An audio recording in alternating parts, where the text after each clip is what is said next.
إِهِمْ مَسَاجِدْ يُحَضِّرُ مَا صَنَعُوا رواه البخاري। আলহামদুলিল্লাহ, শুরুতে আবারও প্রশংসা জ্ঞাপন করছি সেই আল্লাহ সুবহানাহু ওয়া তাআলার, যার বিশেষ তৌফিকে আমরা তার দিনের পথে চলার সৌভাগ্য লাভ করেছি। তার প্রিয় রাসূল মুহাম্মদ সাল্লাল্লাহু আলাইহি ওয়াসাল্লামের অনুসারী হওয়ার সৌভাগ্য লাভ করেছি। যিনি আমাদেরকে এই মর্যাদা দিয়ে সৌভাগ্যবান করেছেন তারই প্রশংসা জ্ঞাপনার্থে বলি আলহামদুলিল্লাহ। অতঃপর অসংখ্য সালাত ও সালাম পেশ করছি প্রিয় রাসূল মুহাম্মদ সাল্লাল্লাহু আলাইহি ওয়াসাল্লাম, তার আসহাবি কিরাম, আহলে বাইত, শেষ দিবস পর্যন্ত তার প্রতিটি একনিষ্ঠ অনুসারীদের উপর। সমবেত মুসল্লিবৃন্দ, চলছে হিজরি বর্ষের রবিউল আউয়াল মাস। আমাদের চাঁদ দেখা অনুযায়ী আজকে রবিউল আউয়াল মাসের 9 তারিখ। রবিউল আউয়াল মাস শুরু হতে না হতে এক শ্রেণীর নামধারী মুসলিমদের বিশেষ কার্যক্রমে তাদের গুরুত্ব বেড়ে যায়। তারা মনে করে এটাই তাদের জীবনের সবচেয়ে বড় উৎসব, এটাই তাদের জীবনের সবচেয়ে বড় ঈদ। অথচ 1400 বছর পূর্বে, 1400 বছর পূর্বে আল্লাহ সুবহানাহু ওয়া তাআলা তার প্রিয় নবী মুহাম্মদ সাল্লাল্লাহু আলাইহি ওয়াসাল্লামের মাধ্যমে ঘোষণা দিয়েছেন। আল্লাহ বলেন, হে নবী বলে দাও, কুল হাল নুনাব্বিউকুম বিল আখসারিনা আমালা আল্লাযীনা দাল্লা সা'য়ুহুম ফিল হায়াতিদ দুনিয়া ওয়া হুম ইয়াহসাবুনা আন্নাহুম ইউহসিনুনা সুনআ। হে নবী তাদেরকে বলে দাও, আমি কি তোমাদেরকে সংবাদ দেব না যারা তাদের কাজে সবচেয়ে বেশি ক্ষতিগ্রস্ত হবে।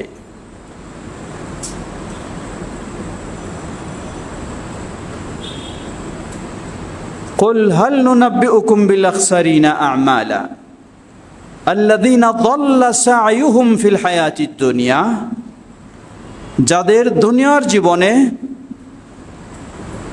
তাদের কর্মগুলি নষ্ট হয়ে যাবে, হারিয়ে যাবে, নিশ্চিহ্ন হয়ে যাবে। ওয়া হুম ইয়াহসাবুনা আন্নাহুম ইউহসিনুনা সুনআ, কিন্তু তারা ধারণা করে বসে থাকবে যে তারা খুব ভালো কাজ করছে। তারা ধারণা করে বসে থাকবে যে তারা খুব ভালো কাজ করছে। আল্লাহ সুবহানাহু ওয়া তাআলা এমন ব্যক্তিদের তথ্য তার প্রিয় নবী মুহাম্মদ সাল্লাল্লাহু আলাইহি ওয়াসাল্লামের মাধ্যমে 1400 বছর আগেই আমাদেরকে জানিয়ে দিয়েছেন, আমাদেরকে সতর্ক করে দিয়েছেন। বাস্তবেই লক্ষ্য করুন, আজকে একজন মানুষ নিজেকে মুসলিম পরিচয় দিয়ে সকল ঈদের সেরা ঈদ হিসাবে পালন করে। তা হচ্ছে আগামী 12ই রবিউল আউয়ালকে কেন্দ্র করে নবী মুহাম্মদ সাল্লাল্লাহু আলাইহি ওয়াসাল্লামের জন্মদিবস হিসাবে নির্ধারণ করে তাদের শুধু ঈদ নয়, শুধু আমল নয়, সকল ঈদের সেরা ঈদ বলে তারা বিশ্বাস করে। অথচ আল্লাহ সুবহানাহু ওয়া তাআলা বলেন, আল্লাযীনা দাল্লা সা'য়ুহুম ফিল হায়াতিদ দুনিয়া, দুনিয়ার জীবনেই তাদের সব হারিয়ে যাবে, নিশ্চিহ্ন হয়ে যাবে, আর নিজেরা মনে করবে আমরা খুব ভালো কাজ করছি। সমবেত মুসল্লিবৃন্দ, সুতরাং প্রতিটি মুসলিমের জানা উচিত 12ই রবিউল আউয়াল একটি ঐতিহাসিক দিন। 11তম হিজরি মাস রবিউল আউয়াল, তারিখ 12, দিন সোমবার। একটি ঐতিহাসিক দিন, যেই দিনে নবী মুহাম্মদ সাল্লাল্লাহু আলাইহি ওয়াসাল্লাম তিনি পৃথিবী থেকে বিদায় নিয়েছেন। এটি তার মৃত্যু দিবস। এটি নিশ্চিত কোনো জন্মদিবস নয়, এটি হলো নিশ্চিত মুহাম্মদ সাল্লাল্লাহু আলাইহি ওয়াসাল্লামের মৃত্যু দিবস। লক্ষ্য করুন, এই 11 হিজরি রবিউল আউয়াল 12 তারিখ সোমবার সকাল 8 থেকে 9টার দিকে উম্মুল মুমিনিন আয়েশা রাদিয়াল্লাহু আনহা, যিনি তার কোলে নবী সাল্লাল্লাহু আলাইহি ওয়াসাল্লামের মাথা নিয়ে বসেছিলেন, নবী সাল্লাল্লাহু আলাইহি ওয়াসাল্লামের জীবনের সবচেয়ে কঠিন দিন, সবচেয়ে কঠিন বেদনাদায়ক দিন, উম্মার জন্য সবচেয়ে কঠিন বেদনাদায়ক দিন। সহিহুল বুখারীর হাদিস 435 নম্বর হাদিস। এছাড়াও ইমাম আল বুখারী রাহিমাহুল্লাহ আরও একাধিক জায়গায় এই হাদিসটি নিয়ে এসেছেন। সহিহ মুসলিমেও এসেছে, ইন্না আয়েশাতা ওয়া ইবনা আব্বাস রাদিয়াল্লাহু তাআলা আনহুম ক্বালা, উম্মুল মুমিনিন আয়েশা রাদিয়াল্লাহু আনহা, আব্দুল্লাহ ইবনে আব্বাস রাদিয়াল্লাহু আনহুম, তারা দুজনেই বলছেন, লাম্মা নাযালা বিরাসূলিল্লাহি সাল্লাল্লাহু আলাইহি ওয়াসাল্লাম তাফিকা ইয়াতরাহু খামিসাতান লাহু আলা ওয়াজহিহি, রাসূল সাল্লাল্লাহু আলাইহি ওয়াসাল্লাম যখন নিজে খুব কঠিন অবস্থা, শেষ অবস্থা, নাজুক অবস্থা মনে করলেন, কাছেই তার চাদর রয়েছে, চাদরটি চেহারার উপর ফেলে দিচ্ছেন। ফালাম্মা ইগতাম্মা বিহা কাশাফাহা আন ওয়াজহিহি, শ্বাস যখন বন্ধ হয়ে আসছে, নবী সাল্লাল্লাহু আলাইহি ওয়াসাল্লাম আবার চাদরটাকে সরিয়ে ফেলছেন। ক্বালা ওয়া কাযালিক ওয়া হুয়া কাযালিক, তিনি ওই কঠিন অবস্থায় বললেন, লানাতুল্লাহি আলাল ইয়াহুদি ওয়ান নাসারা ইত্তাখাযু কুবুর আমবিয়াইহিম মাসাজিদ ইউহাযযিরু মা সানাউ। আল্লাহ সুবহানাহু ওয়া তাআলা ওই ইহুদ এবং খ্রিস্টানদেরকে, তাদের প্রতি আল্লাহর লানত, তাদের প্রতি আল্লাহর শাস্তি, আল্লাহর অভিশাপ। কেন? ইত্তাখাযু কুবুর আমবিয়াইহিম মাসাজিদ, সেই ইহুদ এবং খ্রিস্টানেরা তারা তাদের নবীদের কবরগুলিকে সেজদার স্থান বানিয়ে নিয়েছে। আল্লাহু আকবার। দিনটি কবে? দিনটি হলো 12ই রবিউল আউয়াল। নবী মুহাম্মদ সাল্লাল্লাহু আলাইহি ওয়াসাল্লাম তার জীবদ্দশায় অগণিত অসংখ্যবার এই বিষয়ে সতর্ক করেছেন। জীবনের শেষ মুহূর্তে পৃথিবী থেকে বিদায় নিয়ে যাচ্ছেন, সেই মুহূর্তেও সতর্ক করলেন, যারা আজকে তাদের নবীদের কবরকে শিরকের কেন্দ্র হিসাবে বানিয়ে নিয়েছে। সমবেত মুসল্লিবৃন্দ, প্রিয় মুসলিম ভাই ও বোনেরা, একটু ভেবে দেখবেন, নবী মুহাম্মদ সাল্লাল্লাহু আলাইহি ওয়াসাল্লাম জীবনের শেষ দিন, শেষ মুহূর্তে যখন তিনি বিদায় নেওয়ার জন্য ছটপট করছেন, সেই মুহূর্তেও তিনি সতর্ক করলেন, যারা কবর মাজার কেন্দ্রিক এই শিরকি কর্মকাণ্ডে জড়িয়ে রয়েছে তাদের প্রতি আল্লাহর লানত বর্ষণ করলেন। অন্য বর্ণনায় এসেছে, কাতালাল্লাহু আল ইয়াহুদা ওয়ান নাসারা, আল্লাহ সেই ইহুদ এবং নাসারাদেরকে ধ্বংস করে দিন। কারণ কি? তারা তাদের নবীদের কবরকে সেজদার স্থান বানায় নিয়েছে। যদি ইহুদ এবং খ্রিস্টানদের এই অপরাধের কারণে নবী মুহাম্মদ সাল্লাল্লাহু আলাইহি ওয়াসাল্লাম জীবনের শেষ দিন, শেষ মুহূর্তে, কঠিন অবস্থাতেও আল্লাহর কাছে এই বদদোয়া করেন, তাহলে এই বদদোয়া কি তাদের জন্য নয়, যারা তাদের তথাকথিত ওলিয়া উলিয়াদের কবরগুলিকেও সেজদার স্থান বানায় নিয়েছে? অবশ্যই তাদের জন্য এ বদদোয়া, তাদের জন্য এ লানত, তাদের জন্য এ অভিশাপ। কিন্তু বিষয়টা আজকে উল্টা হয়ে গেছে। সেই কবর পূজারী, সেই মাজার পূজারী, সেই মুশরিকের দল, যাদেরকে মুসলিম বলার কোনো সুযোগ থাকে না, যারা ইসলামে কোনোভাবে টিকে থাকতে পারে না, তাদের এই প্রকাশ্য স্পষ্ট শিরকে লিপ্ত হওয়ার কারণে, শিরকের আয়োজনের কারণে, শিরকের প্রতি মানুষকে আহ্বানের কারণে, শিরকের প্রতি মানুষকে জড়িয়ে দেওয়ার কারণে যারা কোনোদিন মুসলিম থাকতে পারে না, তারাই আবার এই দিনটিতে সেরা ঈদ হিসাবে পালন করে। লা হাওলা ওয়ালা কুওয়াতা ইল্লা বিল্লাহ। আল্লাহ সুবহানাহু ওয়া তাআলা তাদের এই নাটকীয় কাজগুলিকে 1400 বছর পূর্বেই কোরআনুল কারীমে স্পষ্টভাবে তুলে ধরলেন এবং ঘোষণা দিলেন, যাল্লা সাইয়ুহুম ফিল হায়াতিদ দুনিয়া।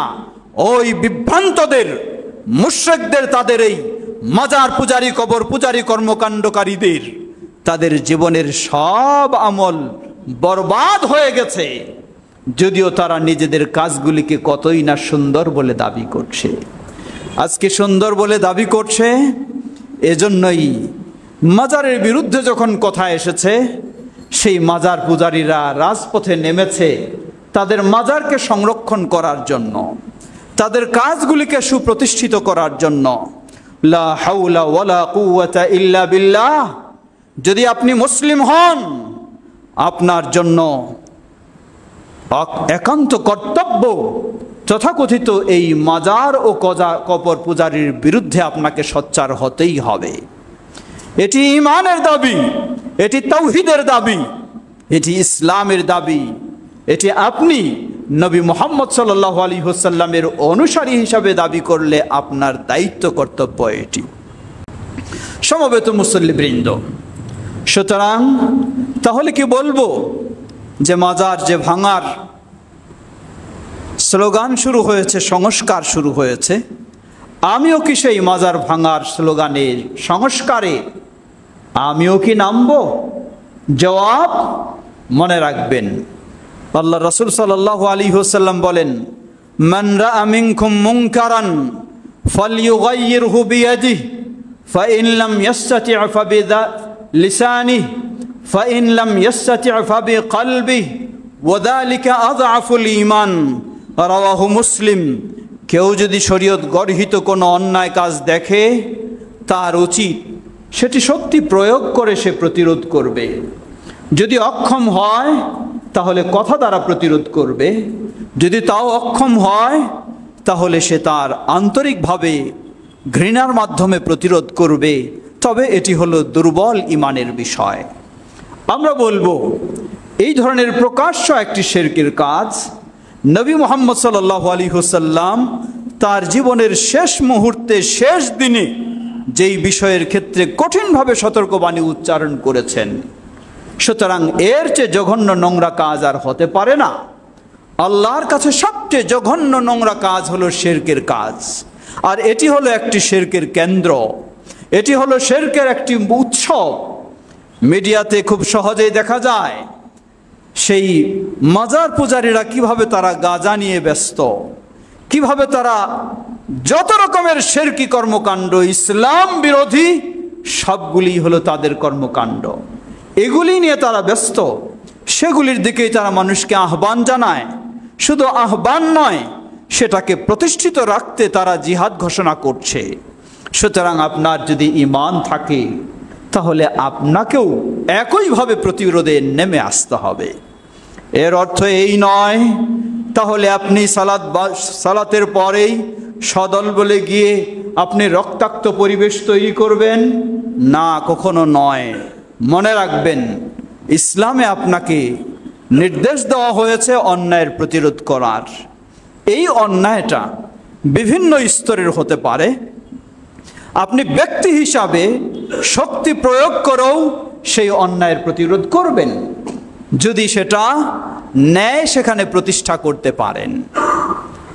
আর যদি দেখা যায় ব্যক্তি হিসাবে সেই শক্তি প্রয়োগ করে আপনি অন্যায় প্রতিরোধ করে ন্যায় প্রতিষ্ঠা করতে গেলে অন্যায়টা আরও দ্বিগুণ হয়ে যেতে পারে, সেখানে রক্তাক্ত পরিবেশ তৈরি হয়ে যেতে পারে, তাহলে এই দায়িত্ব আপনার ব্যক্তি হিসাবে নয়, এটি হলো প্রশাসনের দায়িত্ব।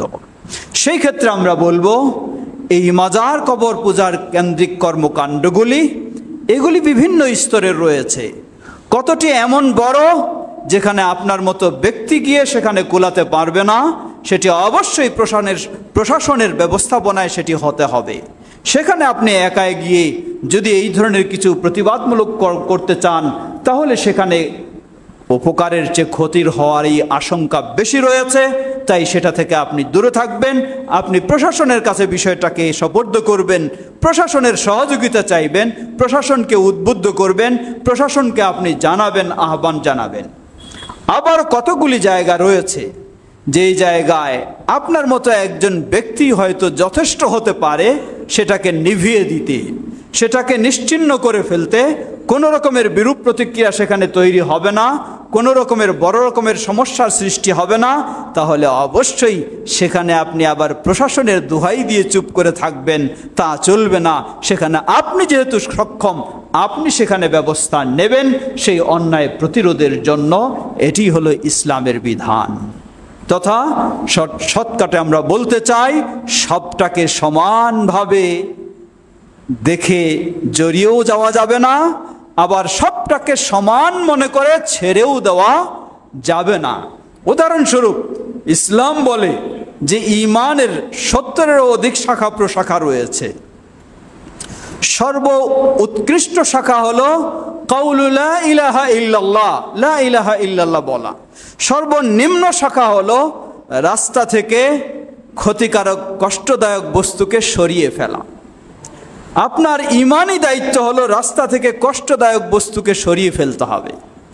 রাস্তায় কষ্টদায়ক বস্তু বিভিন্ন রকমের হতে পারে। কষ্টদায়ক বস্তু ছোট হতে পারে, কষ্টদায়ক বস্তু বড় হতে পারে। আপনার ঈমানি দায়িত্ব সেটাকে সরানো। যদি বিষয়টা এমন হয় কষ্টদায়ক বস্তু বড়, যেটি আপনার ব্যক্তির পক্ষে কখনো সম্ভব নয়, তাহলে ইসলাম আপনাকে সেটি দায়িত্ব দেয়নি, সেটি প্রশাসনের সহযোগিতায় আপনি সরানোর ব্যবস্থা নেবেন। আর যদি ছোট হয়, আপনি ব্যক্তি হিসাবে সেটিকে সরিয়ে ফেলতে পারেন, তাহলে ইসলাম আপনাকে দায়িত্ব দিয়েছে আপনি ওটিকে সরিয়ে ফেলবেন, দেখিও আপনি এড়িয়ে যেতে পারবেন না। ঠিক একইভাবে সেই মাজার ও কবরের বিষয়গুলিও আমরা ব্যবস্থা নেব। আল্লাহ আমাদের সকলকে সে তৌফিক দান করুন। সমবেত মুসল্লিবৃন্দ, কমপক্ষে আপনাকে অবশ্যই এই বিষয়ে মানুষের কাছে সঠিক তথ্যগুলি তুলে ধরতে হবে যে এই ধরনের মাজার কবরের বিষয় কখনো ইসলাম সমর্থন করে না, ইসলামের অনুমতি নেই। বরং কবর কেন্দ্রিক কোনো মানুষ মারা গেলে সেখানে ওই মৃত ব্যক্তির কবরকে কেন্দ্র করে কোনো স্মৃতিসৌধ নির্মাণের সুযোগ নেই, কোনো ভবন নির্মাণের সুযোগ নেই, সেখানে নাম লিখে নেমপ্লেট দিয়েও রাখার কোনো সুযোগ নেই, সেখানে কোনো চাকচিক্য করারও কোনো সুযোগ নেই। সবগুলি হলো নিষিদ্ধ। এই বিষয়টিকেই বেশি বেশি মানুষের শিক্ষায় যদি আমরা তুলে দিতে পারি, বলতে পারি, তাহলে ইনশাআল্লাহ হতে পারে একদিন সেই জাতি যারা আজকে এটাতে লিপ্ত তারাই সেটা থেকে বিরত থাকবে ইনশাআল্লাহ। সমবেত মুসল্লিবৃন্দ, সুতরাং নবী মুহাম্মদ সাল্লাল্লাহু আলাইহি ওয়াসাল্লামের এই 12ই রবিউল আউয়াল, এই জীবনের শেষ দিনটি মৃত্যু দিবস। সেই মৃত্যু দিবসে কখনো তথাকথিত ঈদ নয়, কখনো মিলাদ নয়, কখনো কোনো উৎসব নয়, বরং এই দিনটিতে সকলেই সজাগ হয়ে আওয়াজ তোলা উচিত। এই দিনটিতেই নবী মুহাম্মদ সাল্লাল্লাহু আলাইহি সাল্লাম কবর মাজারের বিরুদ্ধে নবী মুহাম্মদ সাল্লাল্লাহু আলাইহি সাল্লাম সতর্কবাণী উচ্চারণ করেছেন। এই দিনটিতেই বিশেষ করে নবী সাল্লাল্লাহু আলাইহি সাল্লাম সতর্ক করেছেন। তাই সেই নবী সাল্লাল্লাহু আলাইহি সাল্লামের সুন্নাহ অনুযায়ী আপনি এই দিনটিতে সেই কর্মসূচি বিশেষ করে আপনি সর্বদাই পালন করবেন। তবে বিশেষ করে ওই দিনটিতে আরও যদি আমরা সেই কর্মসূচি স্মরণ করে দিতে পারি, তাহলে ইনশাআল্লাহ আশা করা যায় সেই শিরকের কর্মসূচি পরিবর্তন হয়ে তাওহীদের কর্মসূচি বাস্তবায়ন হবেই হবে ইনশাআল্লাহ। আল্লাহ আমাদের সকলকে সেভাবে সামনের দিকে অগ্রসর হওয়ার তৌফিক দান করুন। আলহামদুলিল্লাহ, আলহামদুলিল্লাহ রাব্বিল আলামিন, ওয়াসসালাতু ওয়াসসালামু আলা আবদিল্লাহি ওয়া রাসূলিহি নবিয়িনা মুহাম্মদ ওয়া আলা আলিহি ওয়া সাহবিহি আজমাইন, আম্মা বাদ। সমবেত মুসল্লিবৃন্দ, এখানেই স্মরণ করে দিতে চাই আহলুল হাদিস, আলহামদুলিল্লাহ, আল্লাহ আপনাকে আহলুল হাদিস হওয়ার সৌভাগ্য দান করেছেন, যার কারণে আপনি এই মাজারের বিরুদ্ধেও সচেতন, কবরের বিরুদ্ধেও সচেতন, শিরকের বিরুদ্ধেও সচেতন, বেদার বিরুদ্ধেও সচেতন, এবং তাওহীদের পথে আপনি সুন্নাহর পথে চলতে সচেষ্ট। এর মূল বিষয় হলো আল্লাহ সুবহানাহু ওয়া তাআলা আপনাকে আহলুল হাদিস হওয়ার সৌভাগ্য দান করেছেন, আলহামদুলিল্লাহ। কারণ শুধু বাংলার বুকে নয়, গোটা বিশ্বের বুকে আপনি খুঁজে দেখুন, কোনো আহলুল হাদিসকে কবর পূজারি পাবেন না, কোনো আহলুল হাদিসকে মাজার পূজারি পাবেন না, যতক্ষণ তার বিবেক রয়েছে এবং সে জানে যে আমি আহলুল হাদিস, তার ভিতরে এই আকীদা প্রতিষ্ঠিত হয়েছে যে আহলুল হাদিস কখনো মাজার পূজা, কবর পূজায় জড়িত হতে পারে না। সুতরাং এটি আহলুল হাদিসদের জন্য একটি বড় সৌভাগ্যের বিষয়। আমরা যেন শুধু এই ক্ষেত্রে নয়, সকল ক্ষেত্রে খাঁটি নির্ভেজাল আহলুল হাদিস হয়ে জান্নাতের পথকে আমরা নিশ্চিত করে নিতে পারি। আল্লাহ আমাদের সকলকে সে তৌফিক দান করুন। সমবেত মুসল্লিবৃন্দ, চলছে সংস্কারের পর্ব। আসলে এই সংস্কারের সুযোগও সব সময় সমানভাবে আসে না, সংস্কারের পরিবেশও সব সময় সমানভাবে থাকে না। সংস্কার এটি একটি গুরুত্বপূর্ণ বিষয়। ইসলামে আল আমরু বিল মারুফ ওয়ান নাহি আনিল মুনকার, সৎ কাজের আদেশ দেওয়া, খারাপ কাজে বাধা দেওয়া, এটি হলো মূলত সংস্কারের একটি মূল বিষয়। একজন মুসলিম যার ভিতরে ঈমান রয়েছে, তাওহীদি চেতনা রয়েছে, সুন্নাহর চেতনা রয়েছে, সে তার গোটা জীবনেই অন্যায়ের বিরুদ্ধে সংস্কারী এর ভূমিকা সে রাখবে। এটি হলো ঈমানের বৈশিষ্ট্য, এটি হলো মুসলিমের বৈশিষ্ট্য। তবে সংস্কারের সব সুযোগ তো সব সময় সমান আসে না। যখন আসে সুযোগ, তখন আপনাকে সুযোগেরও সম্ভব অনুযায়ী সদ্ব্যবহার করার চেষ্টা করতে হবে। তবে মনে রাখবেন, এটি বলে দিতে চাই, সংস্কার করতে গিয়েও আপনি অতি উৎসাহী হয়ে ভালো করতে গিয়ে মন্দ করে বসবেন, কারো প্রতি প্রতিহিংসা প্রকাশ করতে গিয়ে আপনি কাউকে ক্ষতিগ্রস্ত করে ফেলবেন, তাহলে আবার আল্লাহর কাছে আপনাকে জবাবদিহির সম্মুখীন হতে হবে। এমন নয় আপনি এতই সংস্কারপন্থী হয়ে গেলেন, মানুষের প্রতি আবার সংস্কার করতে গিয়ে অবিচার শুরু করে দিলেন, সংস্কার করতে গিয়ে জুলুম শুরু করে দিলেন, তাহলে এই সংস্কার কখনো ইসলাম সমর্থন করে না। এই সংস্কারকে অবশ্যই ইসলাম বাধা দেয়, নিষেধ করে এবং বিরত থাকার জন্যই নির্দেশ দেয়। সমবেত মুসল্লিবৃন্দ, সংস্কারের সুযোগে সদ্ব্যবহার অবশ্যই করবেন। এসেছে আমাদের দেশের জাতীয় সঙ্গীত নিয়েও কথা, সামাজিক সেই যোগাযোগ মাধ্যমেও আমরা দেখছি বিভিন্নজন বিভিন্ন বক্তব্য দিচ্ছেন। কোনো সন্দেহ নেই, এ দেশ মুসলিম অধ্যুষিত দেশ। এ দেশের কালচার হবে মুসলিম ইসলামের আলোকে কালচার, এ দেশের সংস্কৃতি হবে ইসলামী সংস্কৃতি, এ দেশের সব কিছুই হবে, যেহেতু মুসলিম অধ্যুষিত, সব কিছুই হবে ইসলামের আলোকে। এটি প্রতিটি মুসলিমের বিশ্বাস থাকতে হবে। তবে এর অর্থ এই নয় মুসলিম অধ্যুষিত দেশ ইসলামী কালচার হবে, এর মানে এই নয় কোনো অমুসলিম থাকতে পারবে না, অমুসলিমেরা জুলুম নির্যাতনের শিকার হবে, তা কখনো হতে পারে না। ইসলাম কখনো মুসলিমদের মাঝেও কোনো অমুসলিমও যদি থাকে, তার প্রতি জুলুম নির্যাতন করার অনুমতি আপনাকে ইসলাম কখনো দেয়নি। একজন হতে পারে অমুসলিম, হিন্দু হোক, বৌদ্ধ হোক, খ্রিস্টান হোক, আপনার যদি প্রতিবেশী হয়, আপনি বলতে পারবেন না এ তো একজন অমুসলিম প্রতিবেশী, কেন আমি তার সাথে ভালো আচরণ করব? কোনো বলার আপনার সুযোগ নেই। প্রতিবেশী হিসাবে তার হক আপনাকে দিতেই হবে, এটাই বলে আবার ইসলাম।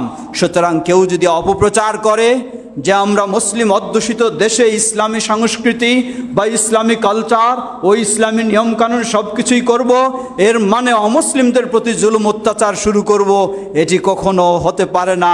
এটি ইসলামের নামে অপপ্রচার, এটি ইসলামের নামে অপব্যাখ্যা, এটি ইসলামের নামে ইসলাম বিরোধিতা।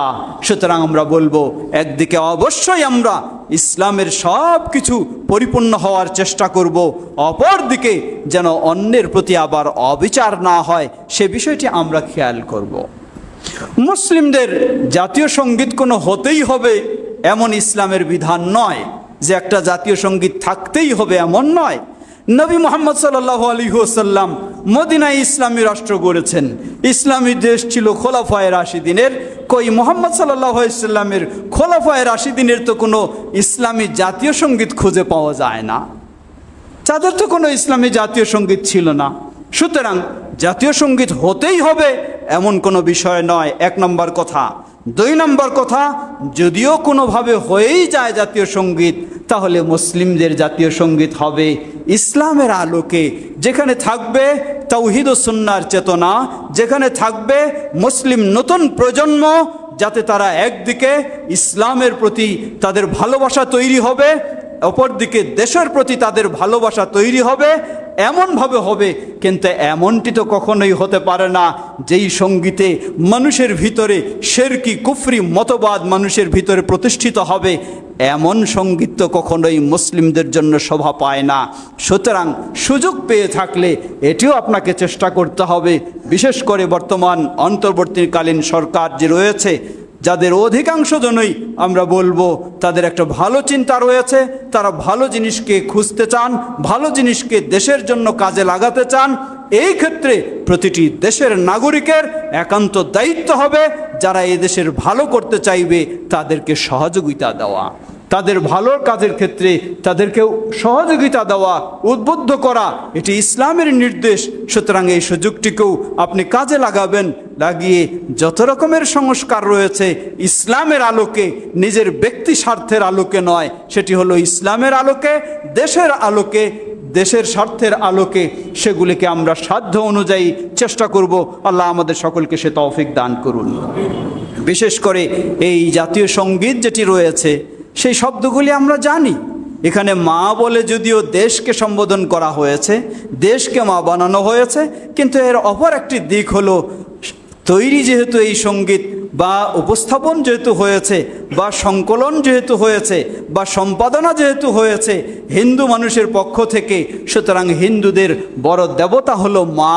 সেই দিক থেকেও এখানে এটিকে এড়িয়ে যাওয়ার সুযোগ নেই। সুতরাং এটিতে অবশ্যই শিরকের গন্ধ রয়েছে, অবশ্যই কুসংস্কারের গন্ধ রয়েছে, অবশ্যই ইসলামী বিরোধী চিন্তা সেটির ভিতরে রয়েছে। সেই দিক থেকে অবশ্যই আমাদের সকলকে সুন্দরভাবে, কথা মনে রাখবেন, সংস্কার করতে হবে, কিন্তু সেটি হবে সুন্দরভাবে, সেটি যেন ক্ষতিকারকভাবে নয়। আপনি সংস্কারের নাম দিয়ে রাজপথে নেমে সব চলাচল বন্ধ করে দিবেন, আপনার একটা ছোট্ট জিনিসের জন্য আপনি নামলেন, নেমে গোটা ঢাকা শহরের যানজট সৃষ্টি করে সবারই আপনি ক্ষতিগ্রস্ত করলেন। অসুস্থ রোগী অ্যাম্বুলেন্স নিয়েও দ্রুত যাওয়ার চেষ্টা করে, তার পথকেও আপনি বন্ধ করে রাস্তায় মৃত্যু ঘটানোর সুযোগ করে ব্যবস্থা করলেন। তাহলে আপনার এই সংস্কারের কখনো প্রয়োজন নেই। এই ধরনের সংস্কার, এটি আত্মঘাতী সংস্কার, এটি দেশের ক্ষতিকারক সংস্কার। সুতরাং সেই সংস্কারের ওই পদ্ধতি নীতি অবলম্বন নয়, যেই নীতি সেটি দেশের কল্যাণে, জাতির কল্যাণে, ইসলামের কল্যাণে, সেই নীতি অবলম্বন করেও আমরা আল আমরু বিল মারুফ, ভালো কাজের আদেশ এবং খারাপ কাজের নিষেধ অবলম্বন করার চেষ্টা করব। আল্লাহ আমাদের সকলকে সে তৌফিক দান করুন। ইবাদাল্লাহ রাহিমাকুমুল্লাহ, আল্লাহুম্মা সাল্লি আলা মুহাম্মদ ওয়া আলা আলি মুহাম্মদ কামা সাল্লাইতা আলা ইব্রাহিম ওয়া আলা আলি ইব্রাহিম ইন্নাকা হামিদুম মাজিদ।